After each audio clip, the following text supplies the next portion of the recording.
I was never really a very confident person. And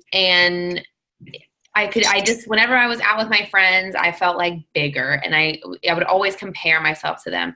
And so just kind of fast forward, now about 3 years ago, my mom was turning 60, and we were going on this amazing trip to Greece and Barcelona, with like my closest friends. It was 11 of us going. It was a huge deal.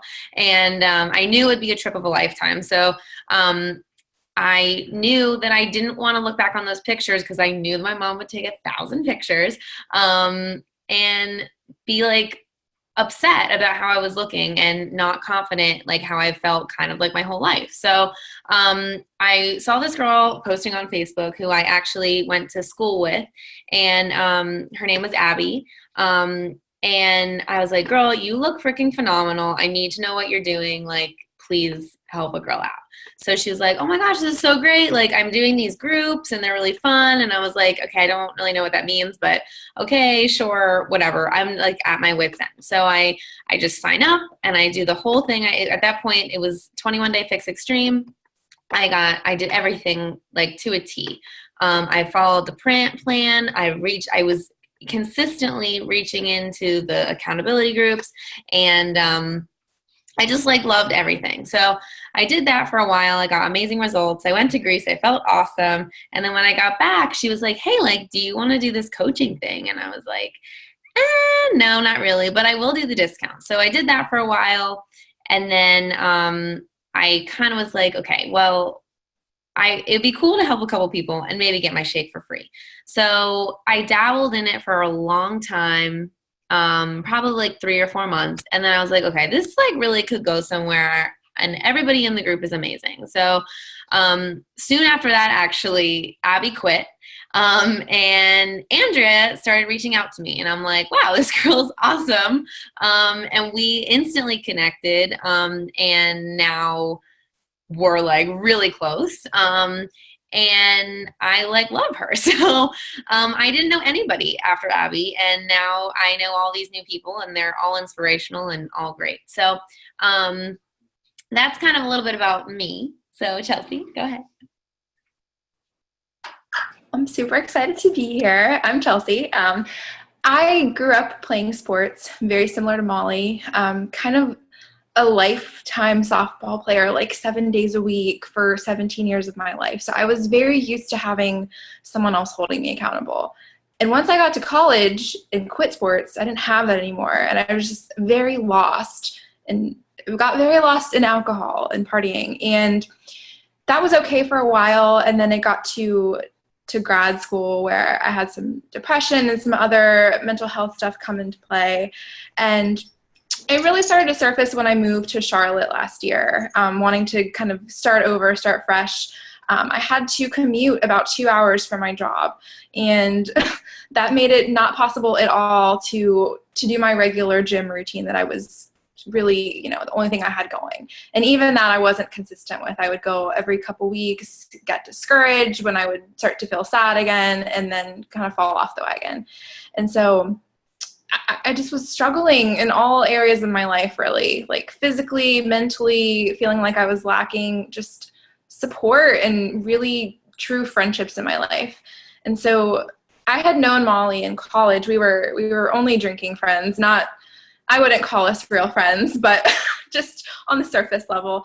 And she had reached out to me quite a few times, knowing some of my mental health history, that I could really benefit from coaching and everything that we have to offer here. And it really took me a long time to come around and follow her. It was probably 7 or 8 months. And it was actually like her 8th time asking me, 7th or 8th, that I was just like, okay, I need to make a change. And I didn't intend on jumping in and becoming a working coach or anything like that. I needed a routine myself and a support system, and she was like, you'd be so good at this, you need to be a coach. And I was just like, I'm not mentally stable enough to be a coach, girlfriend. Like, that's not going to happen. And then, the second week, I'm like diving into the training and falling in love with all of this. And it's just really funny how all of that played out. Something I was like so sure I wasn't going to do. And here I am 10 months later and just like the happiest I think I've ever been. So I'm just super thankful for Molly. Oh, love you, girl. So we put this as leaning into success, and we have a theme as leaning. So we have 3 different topics. So the first one is leaning into the community. So for everything, we're gonna have Chelsea go first, and then I'm gonna share kind of my take. And a lot of them kind of overlap, but and Chelsea and I are very similar in a lot of aspects, but very different also in how we do things and just like life in general. So Chelsea, go ahead and start, and then yeah. Yes. Okay. So the community. I really wanted to talk about this first because this is probably my favorite part of coaching and why I fell in love with it so immediately. Is I've always been super engaged in like the Team Phoenix culture from the beginning. That was something that I was instantly drawn to. It just reminded me of that connection I had with like my softball teams, like that closeness, that wanting to be connected. And I have really made it intentional since I really started coaching, especially since right before Summit, to find people that I can connect with, like reaching out to people, not necessarily on my team, but on other people's downlines, on other people's uplines. Like I've never felt any reason to not try to connect with others. And I have made so many beautiful friendships from doing that I would have never met these people otherwise. And that really helps me get through the bad times where I don't feel like doing this, where I'm really down on myself. I'm able to have those people that I can reach out to, that I connect with on so many different things in life. And so I strongly encourage you to do that, to not only find that within your own team, but to search for that in our Phoenix team, because that's what it's there for.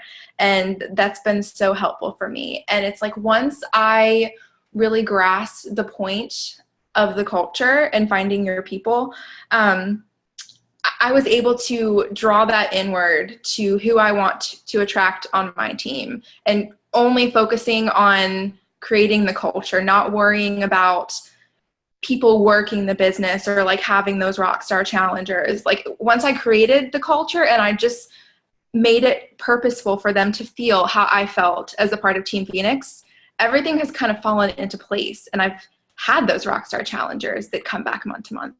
I've had coaches that want to work the business that are just like me. And I think there's something to be said about focusing on that community feel that I wasn't doing in the very beginning, but once I grasped that concept, it changed a lot for me. So those were kind of my big takeaways as far as the community, and Molly's going to share some of hers too. So the first one is leaning on each other for groups. So Chelsea and I run groups together every single month. We run a free group at least once a month, and we run a longer group. So right now we have, we're planning our free group for March soon. We already have a 80-day group, and we have some people on, and Chris and Taylor are in that too. So we're all just doing it together, which makes it so much more fun. And like, it's so much better when you have more people in there to help. So leaning on each other for groups. We also have a prep group going to get people, once they're ready to do 80-day, to get them in there for another round. So leaning on people for groups. Accountability. So Chelsea and I go on Zoom probably at least 4 times a week outside of team calls. We prep and just hold each other accountable for getting our power hours in, for mental like state of mind, feeling good about ourselves. We're not always talking about coaching. Like sometimes we're talking about this, sometimes we're talking about that, but like we're always holding each other accountable for whatever it may be. And I think that's so important. Like as just a friend, like it just feels good to have somebody hold you accountable for something. And then as well as like power hours, I know we've just started holding our teams accountable for power hours. So taking a picture at least 5 times a week of our power hours. And if those people aren't doing that, we reach out to those people in other messages. Because we have threads for all of our working coaches, and that holds us accountable. We know their goals already. So if you're not getting your power hour in, that's something that we need to address and help you with. And then something else that I put down was leading our own calls. So Chelsea and I decided that to help our team grow together, we're kind of all new, so we're growing together. We started leading our own team calls on Thursday nights at 8, because we're all grandmas. So we talk about kind of a lot of the things we've been talking about, our Instagram, and just getting out of our comfort zone. We have done a couple activities like finding what things we need to post about. And before that, then Chelsea and I talk about what we want to talk about that week. And so we have to plan for that. So honestly, just leaning into each other and like finding out what works together is crucial. And then also we will power hour together. And when we're both like just dead in the brain after a long days of work, and that's like the last thing we want to do, we hop on Zoom and we set our alarm for 10 minutes at a time. And every 10 minutes we check in. We're like, hey, like, what's up?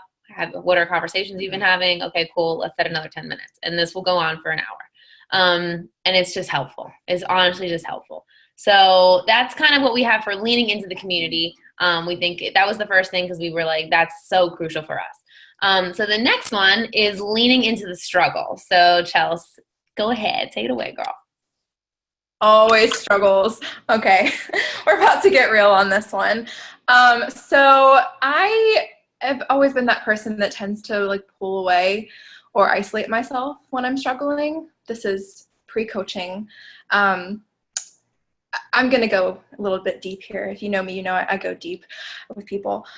So I've had, maybe you don't know, but I thought I had chronic depression like before coaching. That was the diagnosis. That's what I was dealing with. That's why I would go through ups and downs all the time. As I started coaching, it seemed to get better. I was doing all of these positive things I was implementing into my life, like Miracle Morning and all of that, and like working out, holding myself accountable, like all these good things. But this led me back to God, like the influence on this team. And I got baptized in October, and everything seemed really great, like as far as my life and like how the business was going. But there was something inside me that like didn't really feel right in October. I did the Ultimate Reset, and I kept having a lot of like really high highs, really low lows, kind of every other day, and wasn't feeling good about how I was running my business anymore. It wasn't really, I wanted it more God-centered, and it wasn't at all. And I got to a point, I don't know if any of you were in the Ultimate Reset group, but I got to a breaking point, like a legit mental breakdown, and it's never been, I don't think, that bad before. Normally I would isolate and hide and not tell anybody, but something inside of me wanted to lean into that, and I shared it in our little Ultimate Reset group. I did a live video. It was terrifying and vulnerable, and I was crying, and I don't even remember like what I said or what the point was, but I was not okay. And the amount of love and feedback I got from people on this team was overwhelming to me. And I like could cry talking about it. And I don't think, I mean, the people that just like reached out to me, I've never leaned in like that and experienced something so amazing. And there's one coach on here, I'm not gonna call you out, but they were on the phone with me for like 45 minutes when I was blubbering like a whale in bed. And I don't think she realizes that like I had a bottle of pills in my hands, and like I was ready to, I've attempted suicide before, and I was ready to do it again, and I didn't, because I leaned into this team. And I realized that I needed to go back and get help, and that I had a misdiagnosis, and it was not chronic depression, it was borderline personality disorder. And leaning in really helped me to realize that and honestly get my shit together. and figure out what I need to do to better myself and not just accept that I'm sad all the time. That's not a thing. There was something wrong. And so I was able to do that, go back, get help. But I had to slow down the way I was running my business at the time to really focus on me. I was leaning into everything I was feeling, leaning into the team for support, not pulling away, not isolating. And that was key to me coming out of it. It seemed like I didn't know what I was doing at the time, but I really relied on God and I prayed about it and I leaned into everything. And I still had conversations with people. It helps me in my mental health to really dive into other people and figure out what's going on with them. It gives me a purpose. And so I never stopped conversations, but I wasn't actively growing my business for about a month. But then I rebranded and I attracted the people that really are my people from slowing down, figuring out who I was. And now I have a team of like the most amazing, beautiful coaches that are me to a T. And I'm just, had I not leaned in the fall when all that was going on, I could have easily pulled away and ghosted and been like, I'm not okay. Like, I'm just not going to work the business for a little, but I didn't.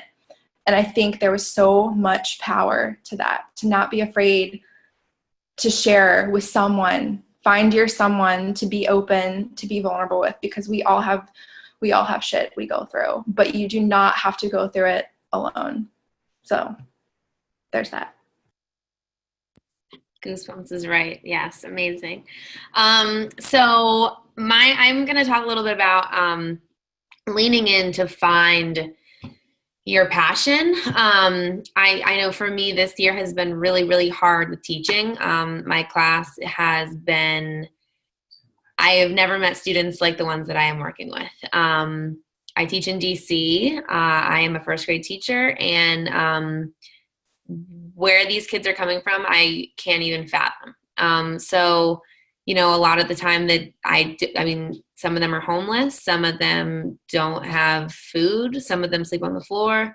Their parents will cuss them out and not blink an eye. So clearly they don't blink an eye when they do that to me. And they are 6. So just going into that and every single day, knowing that could be my day, and then I have to come home and I still have goals and I still want to get out of teaching and I still want all these things to happen, but being exhausted, being like I would rather cry in a bathtub and like hide under the covers than like do work and like reach out to people and pretend like I'm happy. So that kind of goes back to leaning into Chelsea, because honestly, like, we push back on each other, and on her days that she's having a bad day, I do the same thing for her. So I can't imagine doing this without her. But kind of finding the happiness in why I'm doing what I'm doing. So now, I walk to and from school, and on the way home, I literally now get to a point in my walk where I'm like, okay, the day is over. I need to whatever day I've had, I need to breathe and just let it go. And I get myself almost amped to do what I get to do every day, because what we get to do is freaking awesome. We literally get to help people, and there's nothing like what we do. There's nothing at all. And we get to pour it into people. And I think we get to do it in our own special way. And our workouts are awesome, and we get to drink yummy shakes a lot. It just so I literally think about these things on my way home, because a lot of the time I'm either crying or I just want to punch something. And this helps, getting yourself amped, and leaning into that.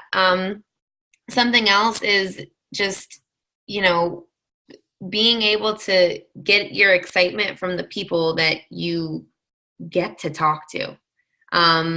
Finding the people that you want to talk to, not just reaching out to people that oh, they're cute, maybe I'll talk to them, maybe whatever, no, find people that you actually want to work with and then work with them. So that's something that's really helped me. And then affirmations, I literally can't say anything.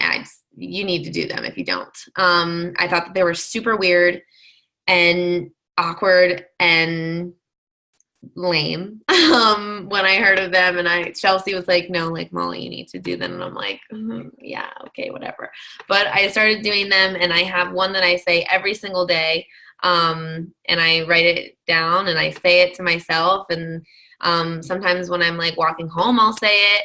And it's in 2018, I will be walking across the stage as a 2018 elite coach. And now I like know it. I don't even have to write it. And then like I have that one, and then I maybe have one or two more that have to do with like my day. So a lot of the time it's like I will stay positive no matter what, or I will keep a smile on my face through anything. So I think those are, I mean, struggles happen, but lean into them and get over it, because there's struggles everywhere. So the last thing we want to talk about is leaning into the push. So go ahead, Chelsea. All right. So I'm hitting a couple topics here. For push, a couple of things that we really want to go into is pushing yourself for things that might have like been changing on social media. Because there has been a shift, and we do know about the shifts, and like it can be even for us like newer coaches, it's hard to figure out like what's working and like where's a good place to kind of hang out on social media. And like our free groups still working. I still think that like free groups were never like a huge thing when Molly and I were starting coaching. And so that's never been like a huge conversion for me. But I think there's a lot of value to be said in just providing good information and value to people. And that's how Molly and I run our free groups. We do one once a month, and we never go in with the intention of, I'm going to get a challenge pack out of so-and-so, or like for having this many people, I'm going to get like 2 or 3 sales. You can't look at it like that. And Melody is a primary example of someone who did one of my free groups, did not participate, maybe participated a half of a day, and told me she walked enough at work and didn't need a free group. But she came around to me because I provided that value for her, and I supported her, and I followed up with her month after month after to check in on her. And, 5-6 months later, she realized she was ready for a change. And she thought of me and trusted me because I gave her, all of that support in the beginning for free with, asking nothing in return. So I think free groups are still very valuable if you go about it in that approach, not as a conversion, but just to support people, to give something back. And then I've also been trying to be really intentional with Instagram. I've always loved Instagram. Like I used that before I was working in the business, way more than I ever used Facebook. And I've been doing Insta stories forever. They're my favorite. And I'm trying to break down, because some of my newer coaches, they only use Instagram for their power hour. So me and Molly have been trying to break down what that looks like to really tackle. So I have a couple things that I want to share.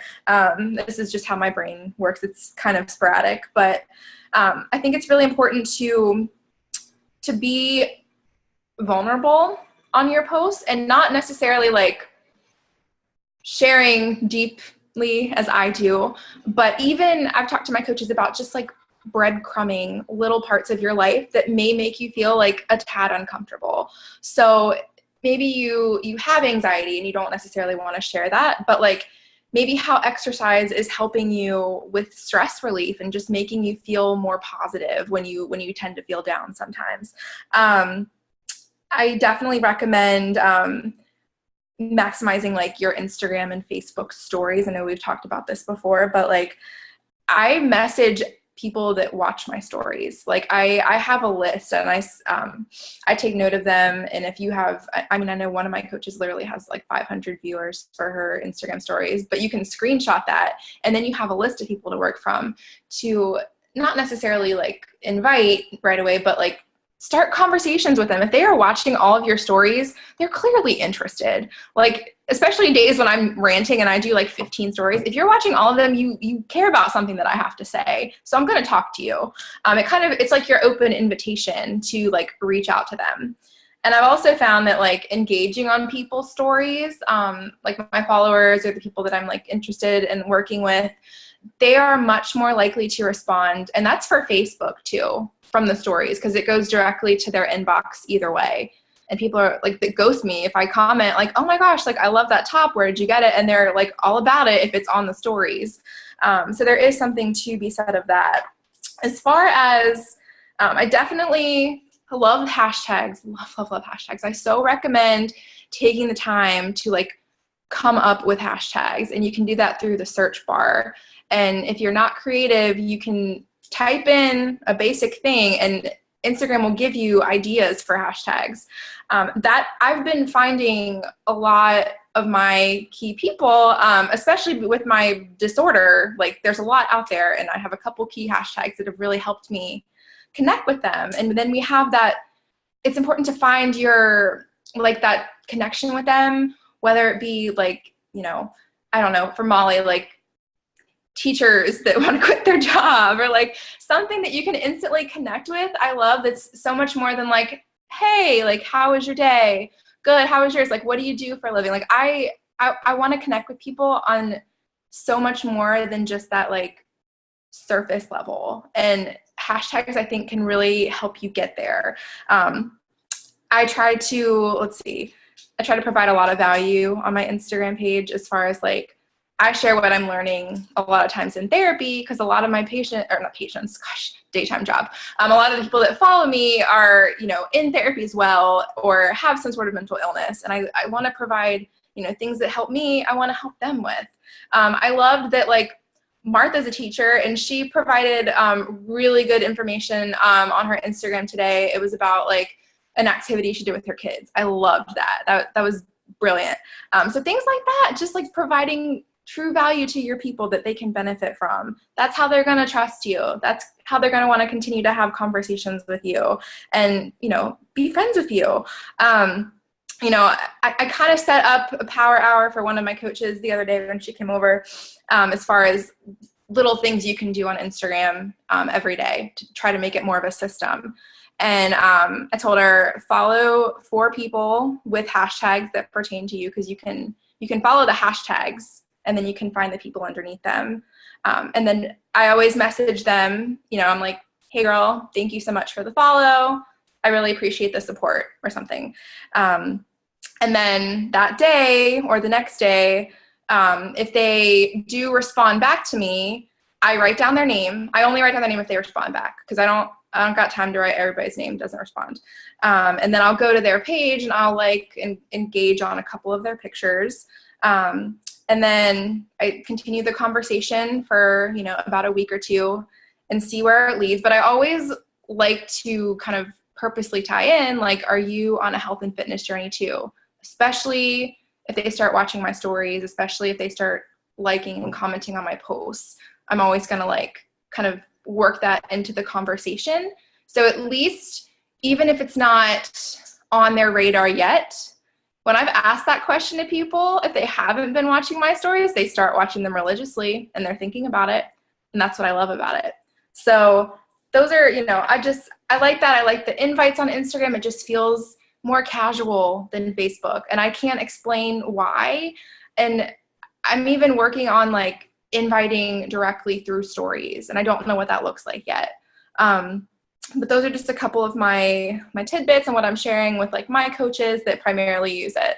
So hopefully that can help a little bit. Molly's going to share some of her knowledge as well on pushing. Okay, so my push was a little bit different. Chelsea is like so great with Instagram, and we were like, yeah, you need to share on Instagram. So my push is kind of like pushing yourself.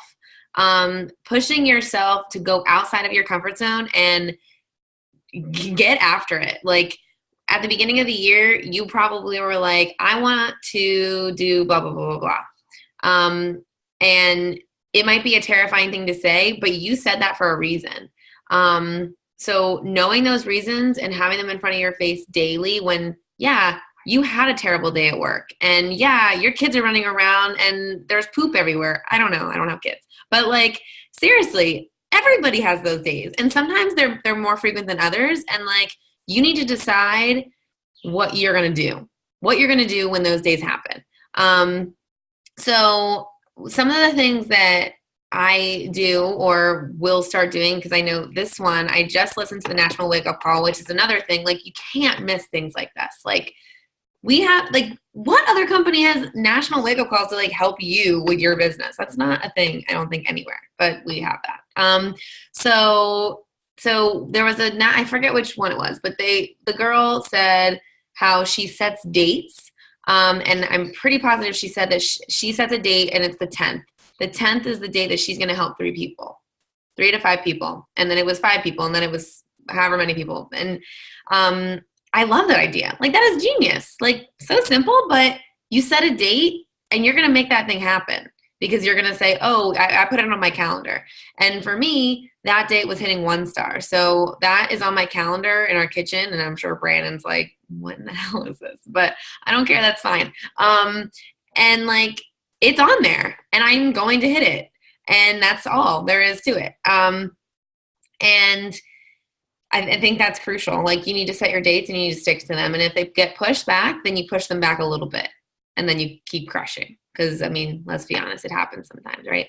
And then I think that kind of leads me into like talk about goals and like my goal terrifies me and I'm so far from it right now, but that doesn't mean that I can't achieve it. It's definitely a push goal.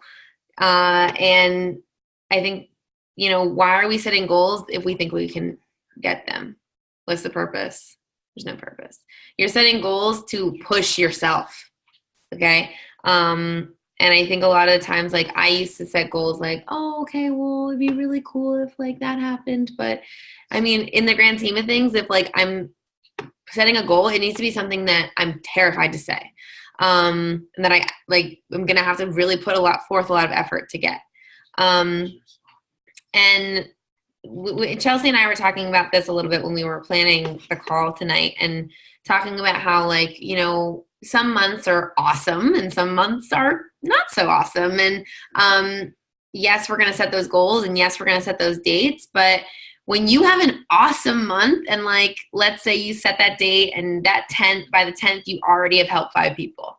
And then you're like, I'm already helped 5 people, like whatever. Well, what are you doing? Like, why are you settling? And this happens to everybody. Like, but let's be honest, why are we here? You know, you have those lofty goals that you put on your vision board. And if you haven't, then you need to create a vision board, which I also thought was super hoaxy and weird, but now I'm like in love with mine and it's great. But you know, you have these crazy goals that you should be terrified to say and like all this stuff. And why are you settling just because you've reached your little goal of the month? No. So I think that's something that we were talking about too. And just knowing like that, go after them, like set a fire under the people that you're working with and under the people and with the people that are on our team. And if we all create that vibe and that want and that need to achieve our goals, then we're going to be unstoppable. And nothing's going to stop us. Right. So, something else I wanted to share, which I actually wasn't planning on sharing, but, in our team call that Chelsea and I did probably about a month ago, we had our coaches do this circle. So, I'll just share about it quickly. And we had them draw a circle on a piece of paper and we divide, okay, I'm really bad at math. 1, 2, 3, 12 pieces. And we divvied them up to like different things. So the first three, and I'm looking up here because it's on my board. The first three things are, why is coaching important to you? Like, why are we coaching? Why are we here?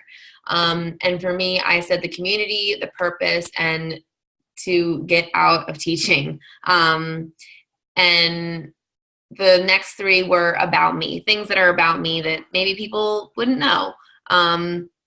And the three I said was that I wasn't always confident, that I love to dance and just like be weird, and I'm super weird. I can be super weird. And I was an athlete in college, and so I'm a post-athlete. The next three were different roles that you play in your life. So I said that I was an only child, I'm a teacher, and I'm a girlfriend. And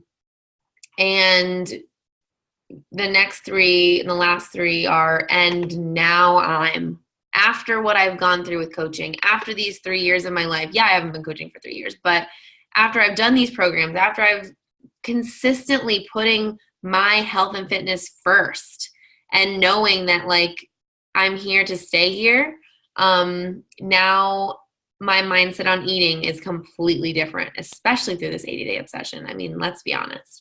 My confidence in my body and my mind is different, and my leadership is different. I used to get scared about calling somebody on the phone to order food. Okay.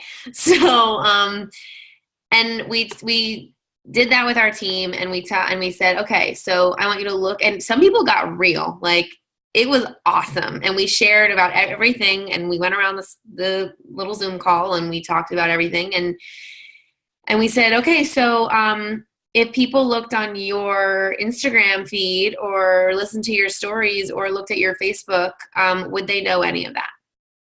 And a lot of the people on our team call said, no, nobody would know any of that. And I keep that up there because I'm like, you know, those times when we're like flustered and running out the door and we're like, oh my God, I have to post something.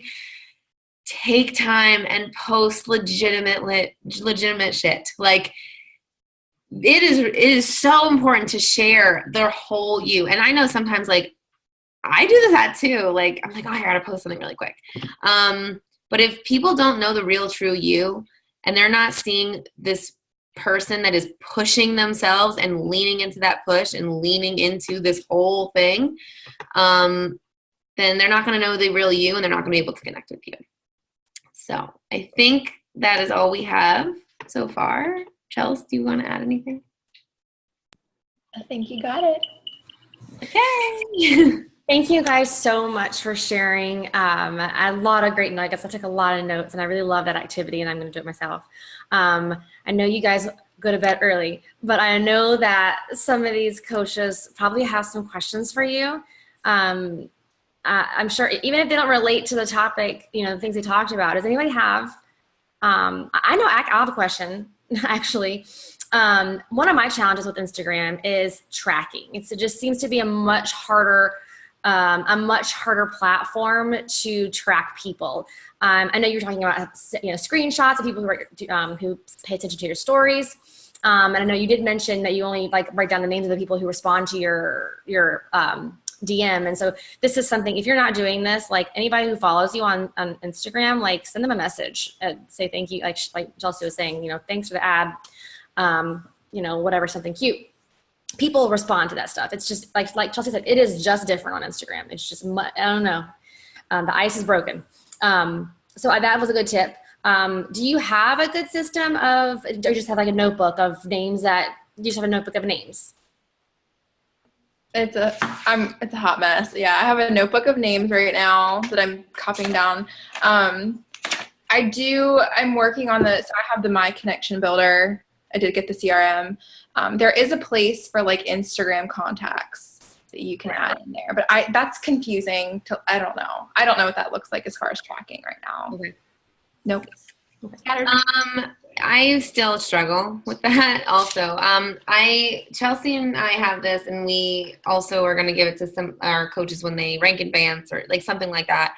But we got this little tracking system, and it's super cute, and it's like Power Hour notebook, and It's really cute. So what I've been doing is so normally I was just using this for Facebook, but so it has a place for it has everything that we need to do.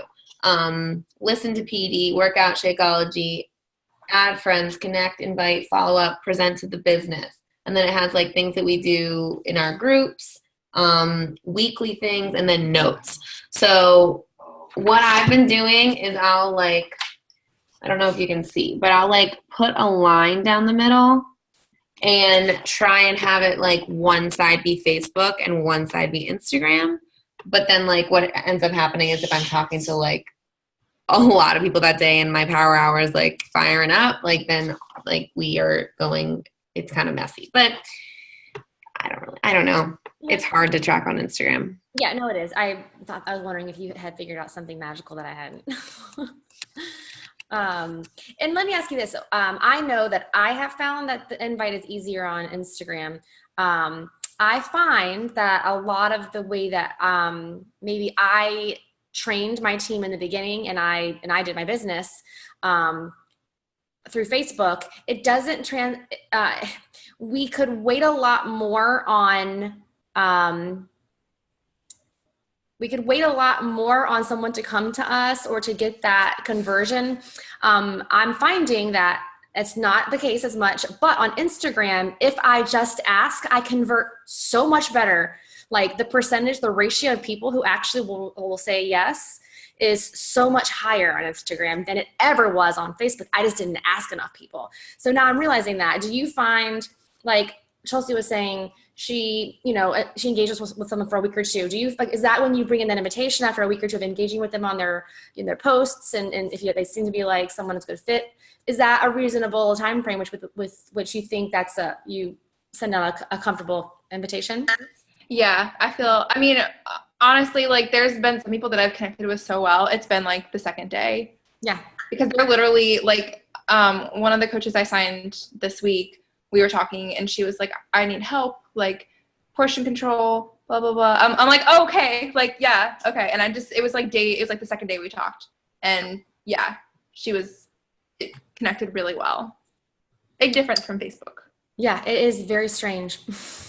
I don't get it, but I'll get a thanks for your ad, and then they're oh, you're super inspiring. I need help with XYZ. I was I didn't even talk to you about health and fitness, but they all of a sudden start stalking you once you get them a message. They looked at you enough to like you, but then you said something to them thanks for the ad, and they're well, let me see what she's really about. And then they're in your stories, they're on your page, and then they feel like they know you. Maybe that's why it happens. I don't know. I'm just it's something to keep talking about. I just don't think people are inviting enough. They're just not putting out the invitation. They keep putting out all this attraction and stories and posts and value, but not actually in people's inbox saying, hey, do you want to join me? And realizing it is so much easier than we think it is on that platform. And these girls are crushing it on those platforms. I know other Jessie, she's on the call. She's in double digits in Success Club and it's Instagram. But these newer coaches, I think they have less fear. I think it's more what they know. But a lot of us got so comfortable on Facebook that it's making those can't teach an old dog new tricks. We got to learn some new tricks. And these girls are showing us. So I'm liking this power hour. I'm going to try to implement it myself. Does anybody have any questions? Martha, I think it's because we get real a lot quicker on Insta stories through story. Yeah. It's like reality TV. You can't really hide any of your weirdness. Molly's so weird. Weird people connect, It's oh, she's super weird like me. Snapchat. Yeah, me neither. I used to use it and I would copy my stories over, but no.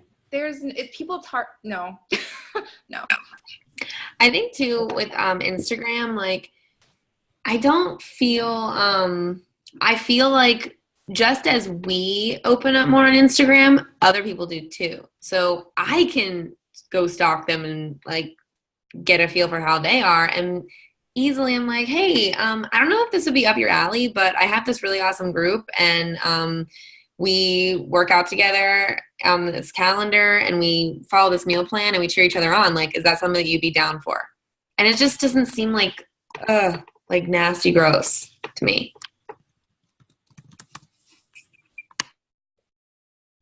Ash is asking how to get your personal Instagram stories to your personal page on Facebook. It's not just for business. Actually, if you connect to your business page, you can't post it to your personal.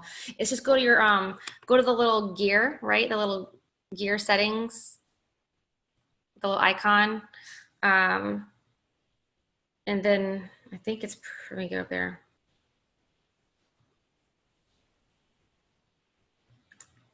Am I saying it right? Someone correct me.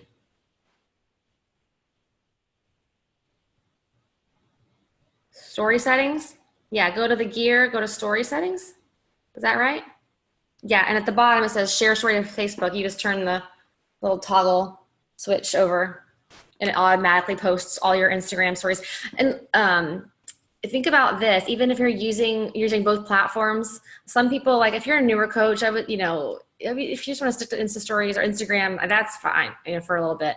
But if you're using both, like a lot of us who built on Facebook, it's great to share to your Facebook, because if you're messaging, be like really intentional when you're messaging people and interacting with people on Facebook, you're automatically getting your story in front of them. Because if they're in their inbox responding to you, they're going to see that little circle that says you have a story. And if they're just curious, because we're just voyeurs these days, we just do that.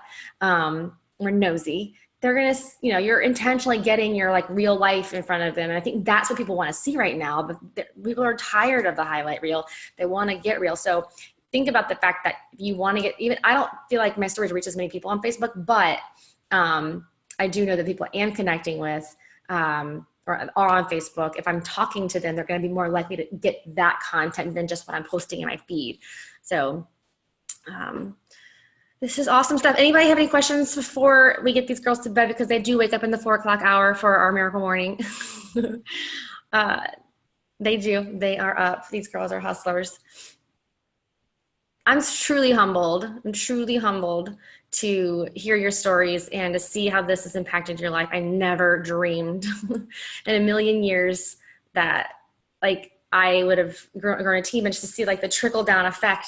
I never would have met, Molly, or like they're like levels down from me, and to see like, Chelsea's life quite possibly was saved just being in this environment. And it is truly, and I want you to just, this is all warm, fuzzy, and feels good right now to say that. But like, I want you to think about like that when you're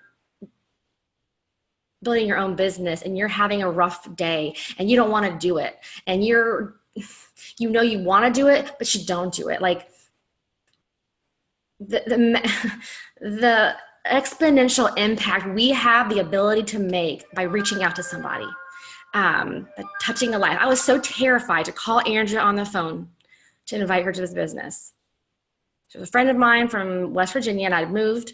I loved her, and I just thought this would just bless her. I was so afraid.